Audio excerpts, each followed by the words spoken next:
মহারাজ কৃষ্ণচন্দ্র মাঝে মাঝে তার নবদ্বীপের গঙ্গা তীরবর্তী বাড়িতে গিয়ে সময় কাটাতেন।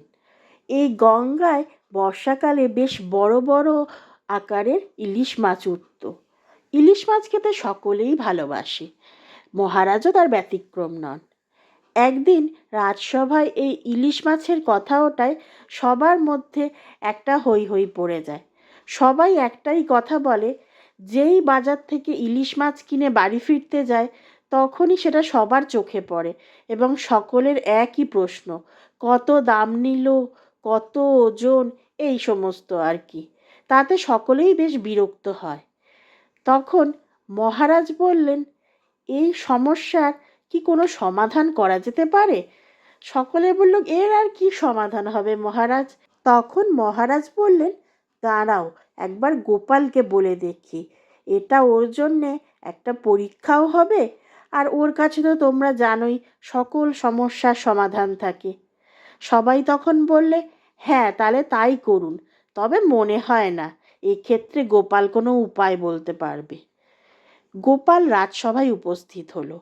তখন মহারাজ তাকে বললেন, আচ্ছা গোপাল, আমি যদি তোমায় একটা কাজ দিই, তুমি কি সেটা নিখুঁতভাবে করতে পারবে?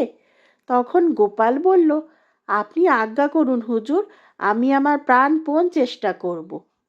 তখন মহারাজ বললেন, তোমাকে বাজার থেকে একটা বড় আকারের ইলিশ মাছ কিনে সেটি হাতে ঝুলিয়ে সকলের সামনে দিয়ে এই রাজসভায় নিয়ে আসতে হবে। কিন্তু শর্ত হলো এইটাই, তোমাকে রাস্তায় যদি কেউ জিজ্ঞেস করে যে ইলিশ মাছের দাম কত, ওজন কত, তাহলে কিন্তু এই পরীক্ষা থেকে তুমি বাদ হয়ে যাবে। গোপাল তখন বলল, আচ্ছা এই ব্যাপার, আপনি নিশ্চিন্ত থাকুন মহারাজ, আপনার প্রতিটি কথা আমি অক্ষরে অক্ষরে পালন করব। তখন রাজসভার সকলেই বলল, অত সোজা নয় গোপাল, তুমি যতটা ব্যাপারটা সহজভাবে নিচ্ছ ব্যাপারটা তত সহজ নয়। তখন গোপাল বলল, তা তোমাদের যদি আমার ওপর সন্দেহ থাকে তাহলে মহারাজ আপনি এক কাজ করুন, আপনার দুজন প্রহরীকে আমার সঙ্গে দিয়ে দিন, তারাই দেখতে পাবে যে আমি কিভাবে আনছি এবং আমাকে কেউ মাছের কথা জিজ্ঞেস করছে কিনা। মহারাজ বললেন, এইটাই উত্তম প্রস্তাব, এইটাই করা যাক।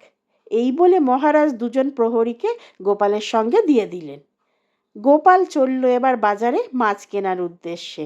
গোপাল বাজারে গিয়ে সবচেয়ে বড় আকারের মাছটা খুঁজে খুঁজে বার করলো। তারপর সেটা কিনে দু পা এগিয়ে এসেই সে করল কি, তার পরনের ধুতিটা খুলে গোটা মাছটার গায়ে জড়িয়ে নিল এবং সেই অবস্থায় ওই ধুতি জড়ানো মাছটিকে হাতে করে ঝুলিয়ে রাজসভা অবধি নিয়ে উপস্থিত হলো। রাস্তায় আস্তে আস্তে বহু মানুষের সঙ্গে তার দেখা হলো, কিন্তু কেউই একথা বুঝে উঠতে পারল না যে তার হাতে ইলিশ মাছ ঝোলানো আছে। এই কারণে কেউ মাছের ব্যাপারে কোনো প্রশ্নও করল না। দুজন প্রহরী ব্যাপারটা দেখে তো রীতিমতো অবাক হয়ে গেছে। রাজসভায় পৌঁছে গোপাল মহারাজের সামনে তার এই পদ্ধতির কথা জানালো। তখন মহারাজও গোপালের কথা শুনে অবাক হয়ে গেলেন, এইভাবেও কেউ মাছ কিনে আনতে পারে। শুনে তিনি গোপালকে তার বুদ্ধির জন্যে প্রশংসা করলেন এবং তাকে উপযুক্ত পুরস্কার দিলেন। এইভাবে গোপাল রাজসভার সকলের মুখে ঝামা ঘষে দিল এবং সে নিজেকে আরও একবার বুদ্ধিমান প্রমাণ করল।